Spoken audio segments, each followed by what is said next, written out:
Hey everyone, Stan and Phil here from Aussie Garage, and welcome to today's episode. We're going to meet a legend in the car building industry called Cliff Byfield. He gets kicked out of here every night because he doesn't want to go inside and he just wants to stay in here, and he loves it.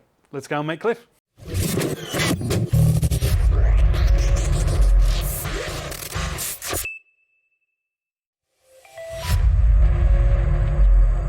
Today's video is proudly brought to us by Optics, Nanotechnologies and Red Hot Internet Solutions. Hey guys, it's Phil from Aussie Garage. I'm here with Cliff Byfield today and we're going to talk about your history. So Cliff, tell us a bit about yourself and how you got actually started in the car industry. Right, well, I was always told I came into the world screaming and kicking and creating a noise. I haven't stopped. But in all seriousness, I've had a pretty straight sort of a run. Although my father passed away when I was 5, and in the heat of the Depression, my mother had to bring myself and my younger brother up. So as you can imagine, things, well, it wasn't first class accommodation in those days. Well, I was educated in Northam, well, primarily. Okay. And the moment I turned 14, I was taken out of school and put to work. That was my mother ran a boarding house for high school students in Northam, and got offered a job as a undertakers, and the idea of that didn't really gel with me much. So I managed to get us an apprenticeship as with a coach building firm in Perth. Okay. So departing Northam, I arrived in Perth and started an apprenticeship as a coach builder, which wasn't really what I wanted to do. I wanted to do architecture, to be quite honest, but I almost finished my apprenticeship when they started banging away at each other over in Europe and were up to her eyeballs in World War II. And when the day I turned 18, I went into the army. I was in the army for a couple of years, and they were calling for volunteers to join the Air Force because they were losing so many people in it. And so I put my hand up, and the next thing I know, I'm in the Air Force, walking around with a pop gun over my shoulder and doing all the things I'd done when I first joined the army. Yeah. Had my hearing very badly distorted and almost destroyed, actually, using an anti-tank rifle, because no one was aware of the damage loud noises could do to your hearing, or if they did, they didn't bother to take much notice of it. So I became a wireless operator. Well, of course, when it started on Morse code, I couldn't hear it properly. So I volunteered to go a straight gunner, as an air gunner, and myself and a very good friend of mine, we both put our hands up at the same time. And the next thing, we're over in England, not without having experienced the hospitality of the Americans, having spent a fortnight in New York. Oh, that's nice. And but that was made very memorable because I encountered, well, I was walking down one of the avenues, and a little old lady sidled up to me and she said to me, "I see you're from Australia." And I said, "Yes." She said, "I wonder if you'd know my nephew." Well, as a guest in their company, what do you say to a thing like that? Yeah. I said, "Well, what's his name?" And she said, "Jackie Kemp." I said, "From Burgoyne Street, Northam?" "Yes." "Western Australia?" "Yes." Oh, what a coincidence. she said, well, you better come home and meet the family, if you would. So I got carted along into a bloody great big building. We went up, and up, and I thought we were going to be in snow country before long. Anyway, it turns out that they lived in a penthouse on the top of this building. Oh, wow. Daddy was a merchant banker, and the daughter was a pathologist, and the daughter was only 4 years older than me, and she was only doing voluntary work for the war effort, yep.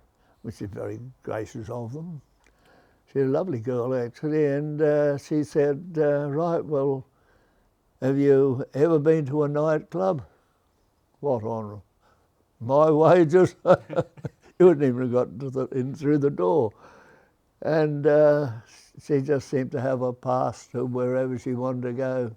So we did all the rounds of all the big Cabana, the Storks Night Club, and you name it, we went to it.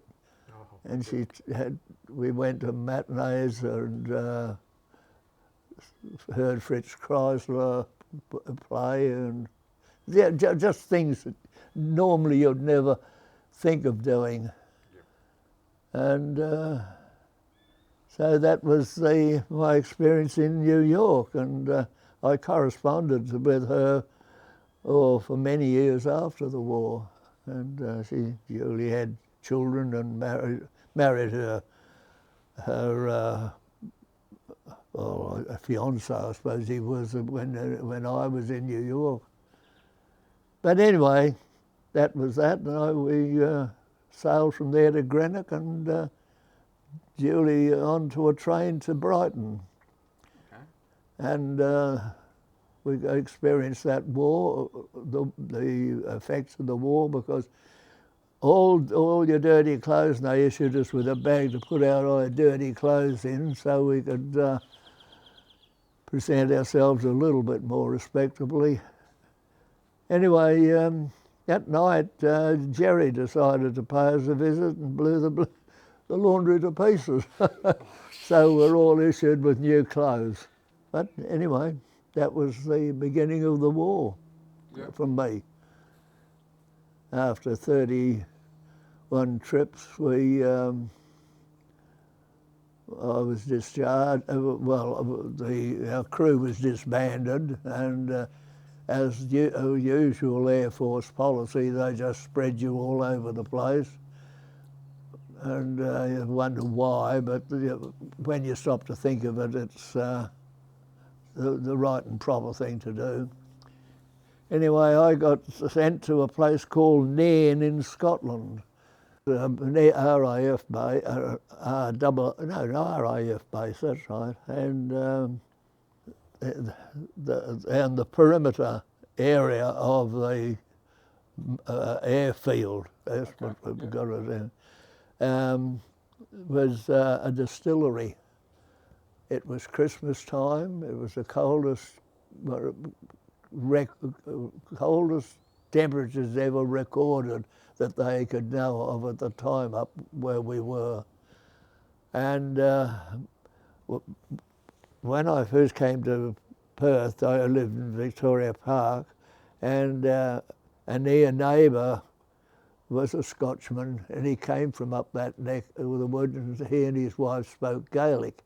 Yep. So I knew enough Gaelic to be able to go down and make a nuisance of myself and ask for some whiskey.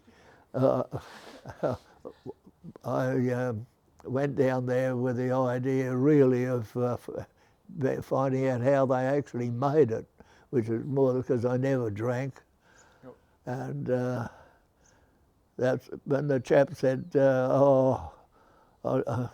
and he spoke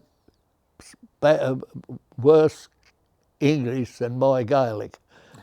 And anyway, to cut a long story short, he gave us what would be about the equivalent of a thermos flask full of whiskey, which was pretty potent apparently. So when I went back to the to the Nissan. We were all in Nissan huts, and went back there, and the boys were all huddled around one of these charcoal burners. I produced this whiskey. Well, I was the saviour for them, according to their reckoning. Well, it would have kept them warm, that's for sure. Yeah. Yeah, so anyway, I was there for about a month, and then I got sent to another training school there as an instructor, and there I met my wife and got married, and not straight away, I might add, but we got married, and she came out here after the war finished. Okay. So that brings you up to that point in my,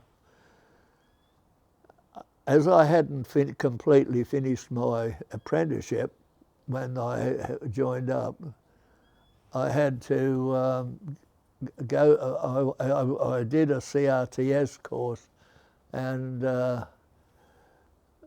prior to going on with the architecture work, and I found that finances, a wife and a kid just didn't give me much time to study. So as soon as I finished my apprenticeship, I started my own business, and within about 18 months of that, I had 4 men working for me, and we were building trucks, bodies on trucks, and the cabs, the whole works, because of the import restrictions at that time.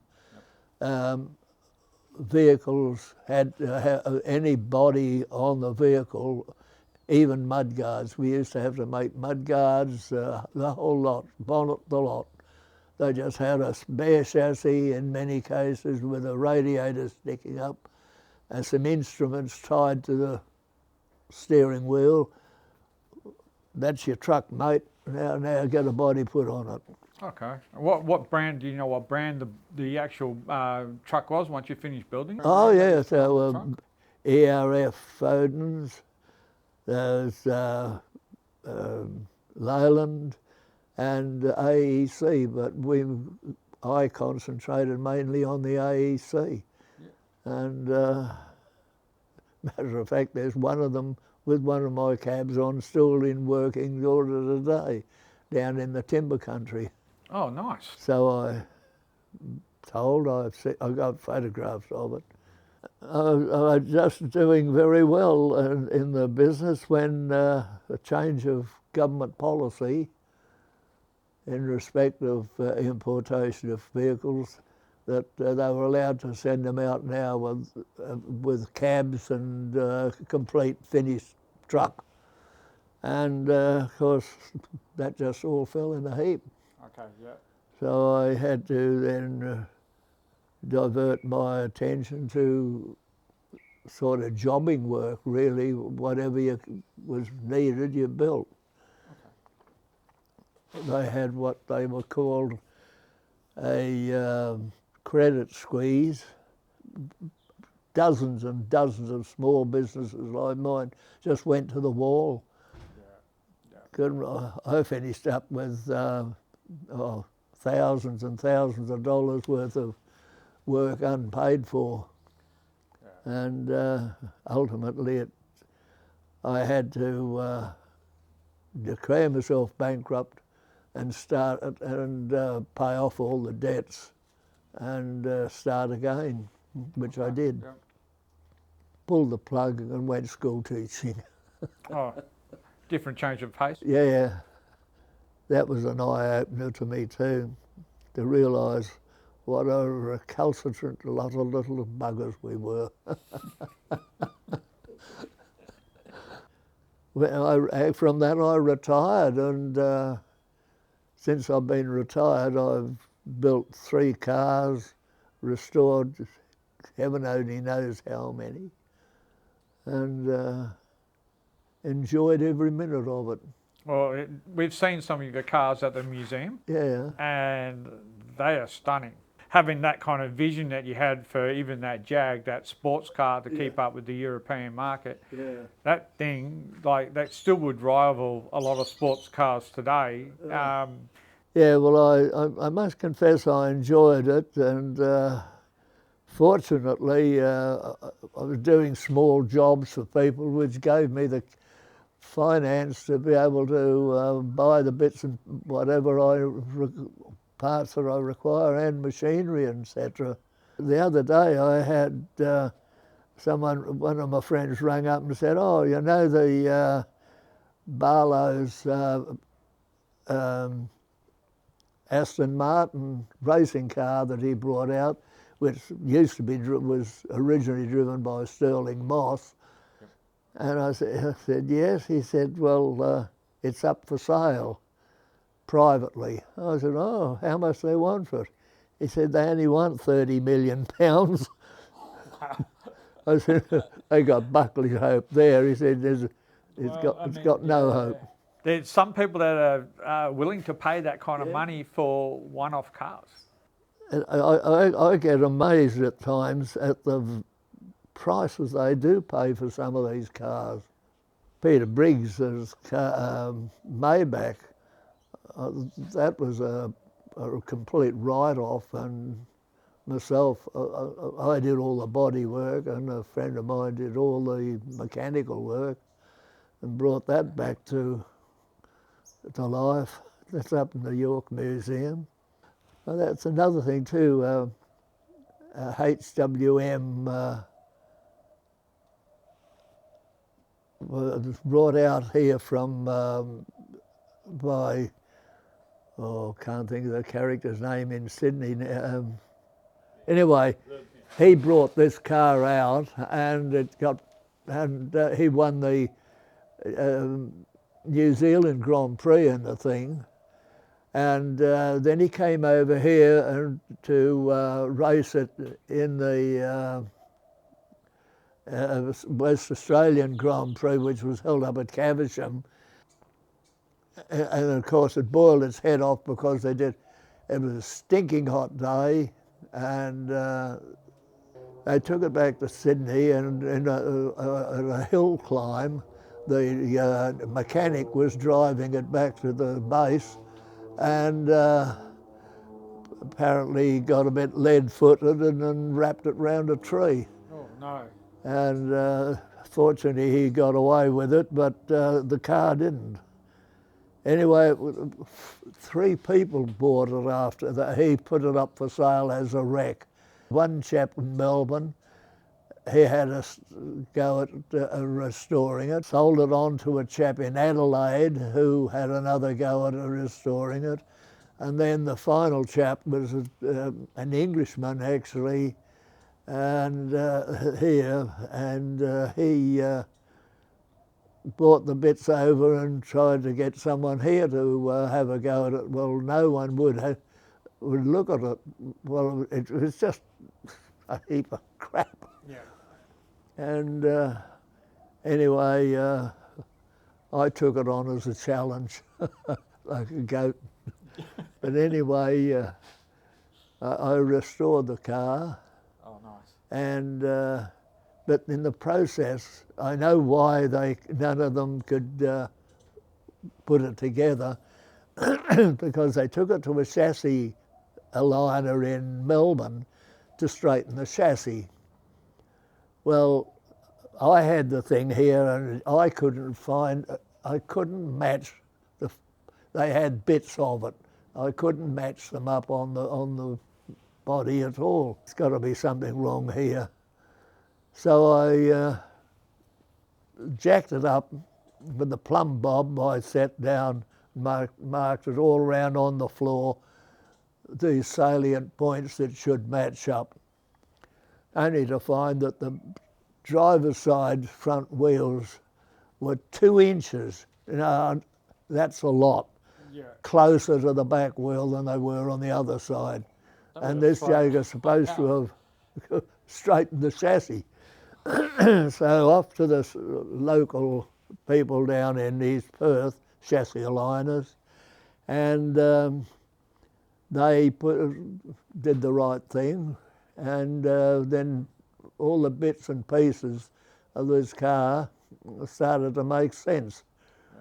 And I made quite a few minor alterations to it because I had to make new parts, so I made them better than they were before because they were only ever cobbled together. And the people that make the Alvis have a little brochure, a little book that they publish once every so many months. And there was a photograph of this thing in there, this car that's back in England, and it just won the hill climb. So it was quite an interesting thing that it's back there, and apparently it was recently sold for over £1 million. Wow, that's a lot of money. That's a lot of money. So I just can't understand people pay. Well, I suppose if you got £1 million, don't mean very much to you. Well, no. And yeah, like we said, sometimes it's that collectability of the car, and later on it actually keeps climbing in value because unfortunately, fortunately, cars these days, they are holding their value. I've done work on quite a number of cars that are in that vein, but anyway, there we go. I mean, and when you work on these kind of cars, you pretty much do all the body work. With all the metal, shaping the metal yourself, to try and get it right with all the tools that you've got in here. And you do a fantastic job, like even the look on this back end here, the curving on that, all done by hand, is sensational. Yeah, well, it's unfortunately a dying, well, I don't know whether it's so much a dying art because they're trying to sell these English wheels, and apparently they are. They are, but the thing is, if you don't know how to use the English wheel to start with... That's when the fun starts. It's surprising, and people just think all you've got to do is wheel it backwards and forwards, and hey presto, there it is. Well, it isn't quite as easy as all that. Yeah. So with all the cars that you've built, for your history of building cars, what's one of the favourite cars that you've built? I suppose the first one that I built was the one that I had the most pleasure out of because that was a Mark. I used the motor and transmission out of a Mark V, which was almost a brand new car when some kids headed off to Bustleton, I should say, never got there. Okay. Because they hit some gravel on a bend and become airborne. Oh, hell. And unfortunately, trees don't jump. So anyway, for a princely sum, I think, of about £100, I got the residue. Okay. And I used the front end and the back end and all the other bits I made. Yeah, we saw the Jag with the yellow Jag that's at the museum, and we saw how you made that model clay image to start with, and then you just built the whole car off that small little image, and everything was immaculate to the image that you did on the clay model. It was perfect. Yes, well, I mean, over in Europe they build a full-scale model in clay. And morning, Barry. Morning. Now, of interest is this gentleman was my first apprentice. Well, we can. What we can do is we'll have a short break, and then we can bring Barry in here. Okay, we've got Barry here now. Barry, you were Cliff's first apprentice, so tell us about that. Yes, well, I first met Cliff in 1950, and I started my apprenticeship with Cliff, And at that stage he was working out in his backyard, and we were there for about 6-7 months, and we moved down to the new factory which he was building in Epsom Avenue in Belmont, and then we got into my learning the trade from there on. Okay. So it was an interesting exercise, more so because we were dealing with fabricating panel beating, which most young people were learning smash repair. And what I've learned off Cliff, of course, has held me a good steam for the rest of my life. Nice. And I've got a great appreciation of the opportunity to learn and pick his brains, because he's a very, very talented man, an underrated man. Well, Well, we can thank definitely you, see Barry. by the cars he's built, so definitely. Yes, well, I did go in my naive youth, had some idea that I knew more than him. But after I'd been there about 6 months later, I found out I didn't. Fair enough. Yes. Fair enough. So what kind of cars and things were you working Well, on? basically, the bread and butter was the truck repair, truck cabs, and that was the bread and butter stuff. Every now and again we'd have something a little bit more exotic, a racing car. That was always a great interest. And in the background, Cliff was building a Byfield special car. Yep. So that was something else you could watch as he developed his skills on that. But, yes, it was always interesting. And I say basically, it sets you up for life, what you learn. You know, when it comes to building the cars and doing everything, what was one of your favourite memories of doing all this back in the day? Without getting yourself into trouble. No, I just think it's something, a quick, what happened, remembering when I worked with Cliff, and this was something that was quite amazing, that Cliff had a little sideline. He was cutting up 44-gallon drums, and he used to cut them up, and they used to use them for barbecues. And I sent him this day, and he's got the oxy torch there, and I thought, he hasn't taken the bungs out of that bloody tank, and or that drum, and all of a sudden there was an almighty bang, and this blooming drum took off. It hit a wooden toolbox in the corner, and the blooming the top of the windows, top of the blooming factory blew out. Oh, and Cliff's hair, which was quite wavy at the time, was upright. Yep. Because I was a pale bloody white. I couldn't believe it. I couldn't believe when he did it. I thought, what's, boom, away it went. So when you say memories of Cliff, that was a startling memory. Yeah. Well, the fact of the matter was that we had 3 of these drums, and and I knew one of them had the residue of kerosene in it. Oh, okay. Yeah. And so that I was not going to cut that one with the oxy torch, but I'd set the others, which contained water, up all ready to cut when the phone rang. And that happened again. I went back, reassembled it all, and of course the drums were all the same. Yeah. Only just had sufficient markings on them to indicate what was what. And no sooner got settled and the phone went again. When I came back, they'd shifted all the drums again. And that's how it came about that I hit the one that was that. Well, we had people from, there's HL Brisbane, the one that it's clay pipe place was a good kilometre from where we were, and half their staff came up to see what had exploded. Oh, awesome.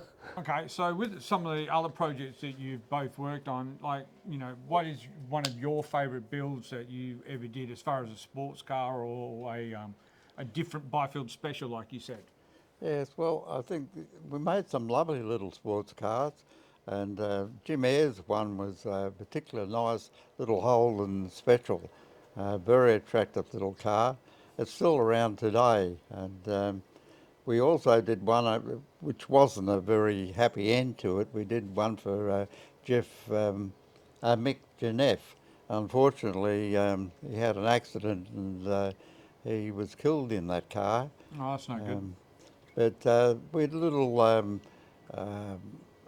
MG special for John Walker, which was he was a state champion. So was Jim Ayres and that little Holden we built up. Yep. But there was a process of working on other people's racing cars and motorbike streamlines, things at that time that they were allowed to use full bin streamlines. We made them for some of the competitors. Yeah, it was a lot of stuff. Every now and again was a little bit out of the ordinary. But yeah, while all this was going on, of course, you're learning the trade. Yeah, that's for sure. That, as I say, it's been a benefit of me for the whole of my life of what I did learn down there, and I appreciate the opportunity to have my apprenticeship there. Oh, nice. And you still come down here and help Cliff tinker around in the carport right now? Not as much as I have in the past, but I come down here socially, Okay. just to keep an eye on him and see what he's doing, and Yeah, if I nice. need something done. But we did in 2002. I restored a Vauxhall car with Cliff's help and the equipment he has here that you can do the job properly. And it was done the old-fashioned way where the rust was taken out and new panels were made. And he was looking over my shoulders to make sure that I hadn't forgotten what I had learnt. And yes, so that's about basically in a short time what I can remember, what was going on in the past. Barry used to race motorbikes. Oh, okay. Yes, I started That's nice. when I was Cliff. I bought a 1956 Gold Star, BSA Gold Star, Oh, and okay. in 1959 I left here and went racing over in Melbourne for 2 years, and that was an experience. I raced on all the main tracks, Bathurst, Phillip Island, down in Tasmania, Symonds Plains, Longford. Bathurst, of course, is the pinnacle of racetracks. Yeah, of course. Because your motorbikes are no longer able to race there. They're so much faster today. But marvellous track. Yep. Marvellous No track. drama. And did you win any kind of No, I championships with it? Or I was how did you a go? B grade rider, and but I was in the program with the A grade riders in the same event. Hey, as long as you had fun doing it. Oh, I did, yes. Yeah. No, and did you race anything, Cliff, yourself? Did you race any cars yourself? No, well, it was always on the building side of them, and Okay. driving them myself never worried me.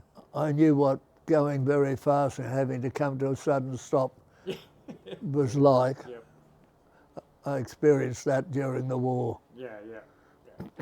Well, look, we appreciate talking to you, Barry, and telling us some stories about Cliff, and then appreciate you being here, mate. So thank you very much for your time. My pleasure. Awesome. Cliff, let's talk about this car you're doing right Yeah, now. well, this one is a 1932 Alvis.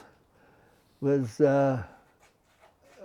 reputedly left in a barn for heaven only knows how many years, and the red ants got to it. Oh, yeah. Oh, terrible things they are. And they decided in their wisdom to resurrect the beast, and so mechanically it's sound, and the gentleman that owns it did the primary woodwork of the body, and brought it over, and I just had to finish off a few parts that he'd not overlooked, but had they weren't actually wrong, but they had to be reinforced. And Okay. Yep. anyway, that having been done, I then started to panel it, and that's when the trouble started. Unfortunately, we got hold of the wrong material. Well, people think aluminium's aluminium, but aluminium come in all sorts of shapes and sizes. We had enormous amount of trouble in forming it and welding it in particular. We overcame the difficulty eventually, but not without a lot of angst. With steel, you can weld it up and you can melt the living daylights out of it, no trouble. But with aluminium, you get a couple of hits with a hammer and you've got a cracked piece of metal. Yeah. And particularly as this, we found out most eventually that it was marine grade aluminium. So anyway. And it'd be like a lot different material for the aluminium these days compared to what it used to be back in the day. Yeah, well, you had this, what they called pure aluminium, which is as soft as butter, and you had the half hard, which mostly was used for doing what I'm doing, has a tendency to work harden, but needs a lot of hard work to make it, to get it to do that. And the real hard sheet stuff, I was only ever interested in the half hard stuff. And because you can work it and mould it and form it whichever way you want. So with this car at the moment, like what's the project deadline that you're trying to achieve? When it's finished. When it's finished? Yeah.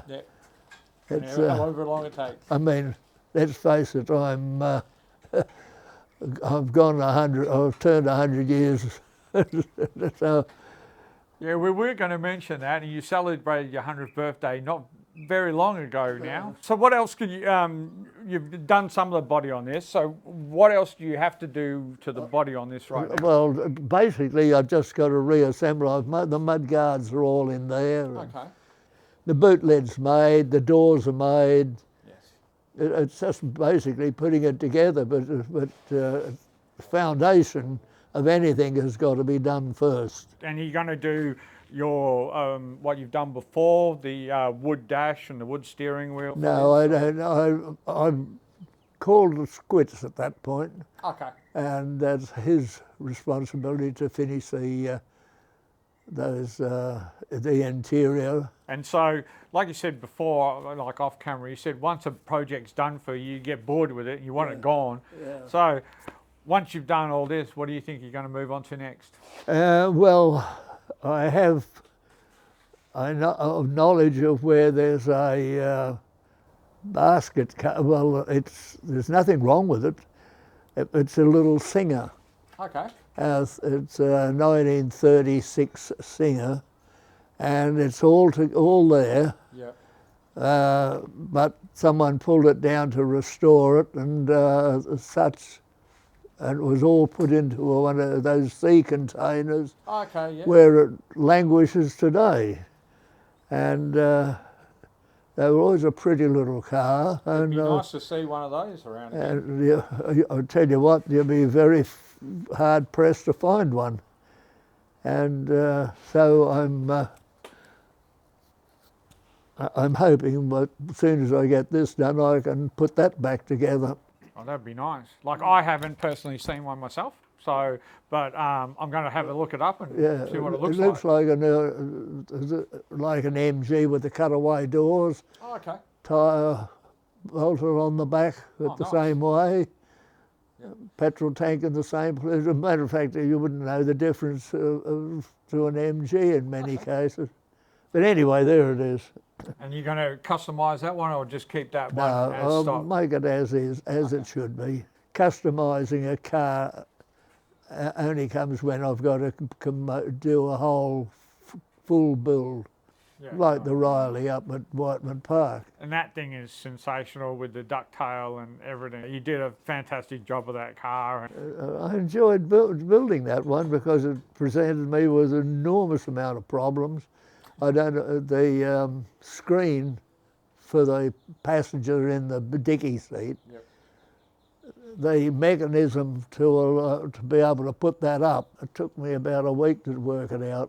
To get it to sit back where it's going to be effective as a windscreen is where the fun starts, because if you notice it, there's the mechanism on the sides. They shift the thing back so that it clears the hump in the middle.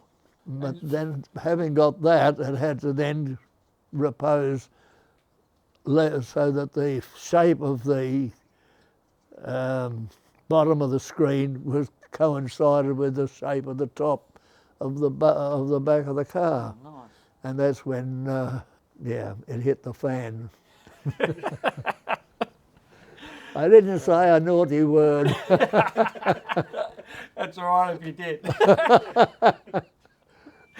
So when it comes to these cars, like, where do you get all your inspiration to, like, look at a car and go, I think it should be like this? Yeah. Oh, I don't know. It's just one of those things that how would a dress designer get an inspiration? Oh, they better not go down that path, had I? Fair enough. Well, what I think we should do is let's go have a look inside your shed and show us some of the area that you work in. Yeah, well, I don't know how we're going to do that, but if you want to go in there, we can go in there. All right, Cliff. So, look, you've got a lot of machinery in here, and obviously it's quite old machinery, but like we've talked about, it still does the same job. Yeah. So tell us a bit about the stuff that you have got in here. When I retired from school, going back to what we were talking about before, when I got sick and of fighting with people that wouldn't pay their bills, couldn't pay their bills and all that, and I had the opportunity to do a big job for the West Australian Government Railways, saving time at sidings, and were wanting to build little shunters to move trucks around and get a line of trucks ready, or a rake of trucks as they call them. Anyway, I got the contract to build, I think it was 45 of them that they wanted built. Nice. And they had to be made out of heavier material as you could possibly manage to keep the traction. As a result, I built, and you couldn't buy them at the time, a press brake, a big hydraulic press brake, which was a 500 tonne. Okay. Yeah. And that's a serious side. So anyway, I built that and built the first truck, traction for them. And the next thing, I get a call about a month after I had taken delivery of it, better come up and see us. So I went up to the workshop and saw the engineer up there. He said, we've got some bad news. I said, oh, what is it broken down? He said, no. He said, it's absolutely perfect. He said, the unions have banned it. Oh, okay. Because it does a man out of a job. Oh, okay. And so they had to scrub the whole thing. Oh, wow. So I was left with this great big machine, but we used it and it's still in use today.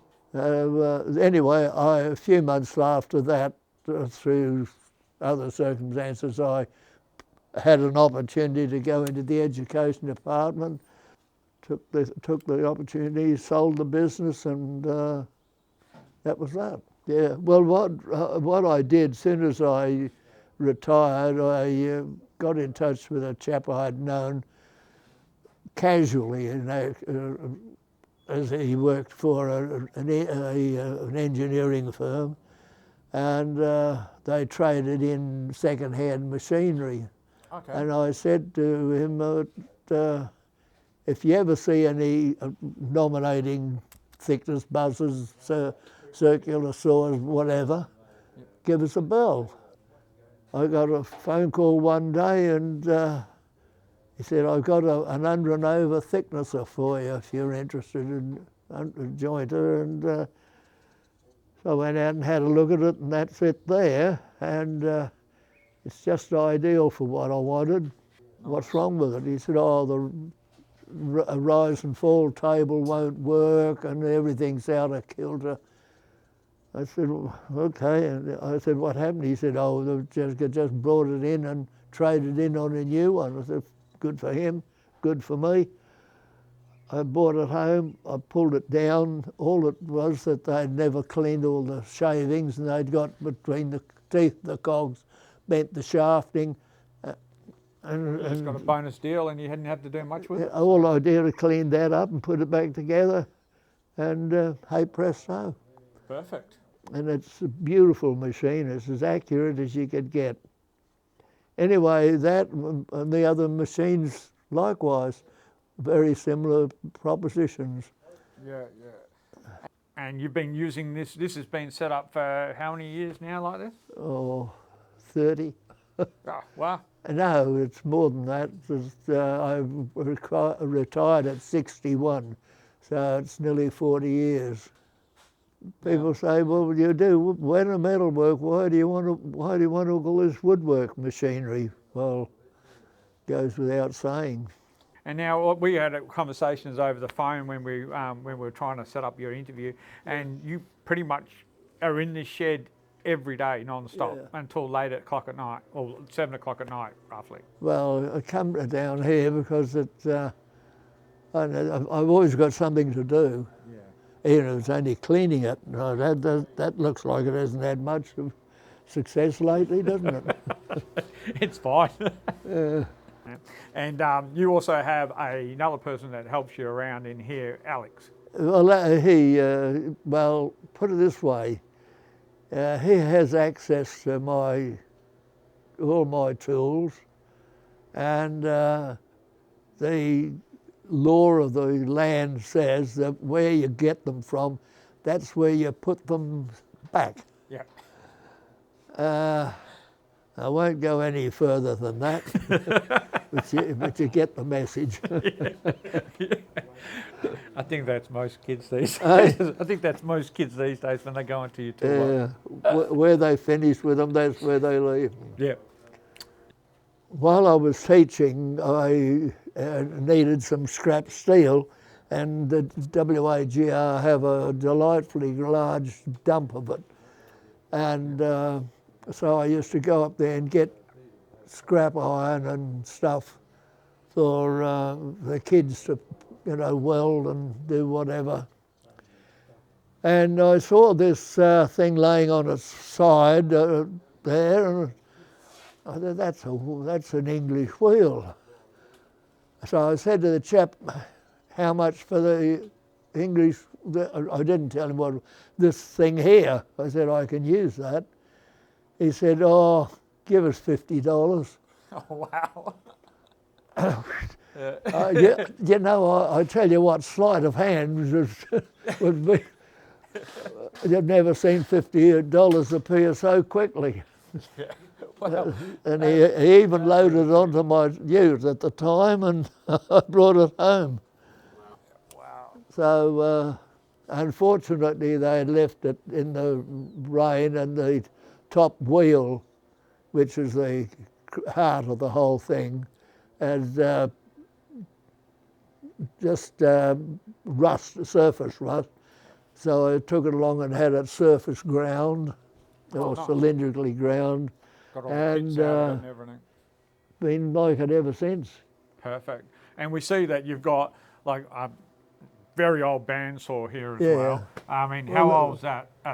Well, that would be built probably about the time of the First World War. Wow, nice. Yeah, and the rubber that was on them was completely kaput. So I went and saw a firm that I knew, but they were pouring a compound into the elbows on the water supply, where of course water has a terrible abrading effect, and as it goes round the corner, it used to wear away the steel in the corners of the pipe. Yeah. So they pour that stuff in there. Anyway, I saw the manager about it, and he said, "Oh, no, you make us up the die and we'll make the stuff for you. So I did, and so it landed the bandsaw wheels. And then all I had to do then was to turn them. So I had to make up something to clamp onto the table of the thing, and I was able to turn it and using tungsten carbide tip tools, because even that stuff wears them out, and I was able to make a perfect job of it. Yes, it's a godsend, that thing. And we also noticed you got a spot welding machine over in the corner, and is that the same age, or is that a bit younger, that one? Or? I don't know what age that is, but I paid $15 for it, for scrap. And it's all still working today? Yeah, well actually what they didn't do is clean the terminals. Well, I tell you, no, the circular saw I bought was advertised in Italian, motor on I forget how the advert went. Anyway, I went home to see this thing and had a look at it, and I thought, yes, well, I know what I can fix that thing up. So anyway, I bought it. I paid $100 for it. Anyway, brought it home and took the motor out. I thought, I know who a friend of mine can rewire these. Took it down to Robbie and I said, here, what's something wrong with this, can you rewire it? And he said, leave it there. He said, I'll have a look at it later. Well, I just got home and he said, you better come and pick up your motor. So I went and picked it up. I said, what was the trouble? He said, whoever put this thing into the machine wired it up wrong, set the appropriate wires correctly in it, and away it went, and it's never given a day's trouble since. So you pretty much got all your machine within here. For nothing. Well, I couldn't get, I bought the guillotine, but the folder, you couldn't buy them for love nor money at the time, and so I made one. So I made the one out there. That's how I've come by the main parts. Well, the milling machine, I got that as a trade-in. It was traded in, and it didn't pay a lot of money for that. Yeah. Actually, it came out of the Sydney Technical College. Okay. Yeah. We can see like some of the your workbenches, like you can see the old wood that's on some of these. Yeah. They've been pounded and they've been used a lot. So oh yes, yes. Unfortunately, well, this is a working workshop. As we can see, and it's great. As opposed to a hobbyist who's got all the lovely machinery and sits there and looks at it and doesn't know how to work it. Yeah. All right, Cliff. Well, look, we really appreciate you having us here and having a chat with us today at Aussie Garage, and like with showing us around your workshop and all the stuff you've done and giving us a bit of a history about yourself. Yeah. It's perfect, and the fact that you're still doing this every day is a real testament to your character, and it's really appreciated to be here with you. Well, it's my pleasure. And look, hopefully later on, maybe once you've done that one, just give us a call later on, or your next one. Yeah. We'll come out and have that film of that one as well. Good. Okay. Well, I hope I get this little singer that has always admired them. Well, actually, the foreman where I did my apprenticeship had one, and we always used to envy his preferment. Well, look, we'll be looking forward to seeing that when it's built. Yeah. That's it. Tell you what, I'd like $1 for every time I've hit a piece of metal on that. I'd be a multi-millionaire today. Barry, we're coming up to have a cuppa. I mean, you know, the funny thing, my son comes down here, the first thing he does, he goes and makes himself a cup of tea. Barry does exactly the same thing. It's like a two-way house. You've got to stay with tradition, don't you? Yeah. Hey guys, you've met the legend. Now come down here and see Cliff's cars. Now this is one of his specials. It's a Jaguar. Now we've got another one in there, and we've got another one at the very front door. Now these cars are awesome. So get down to the WA Motor Museum at Whiteman Park and check them out.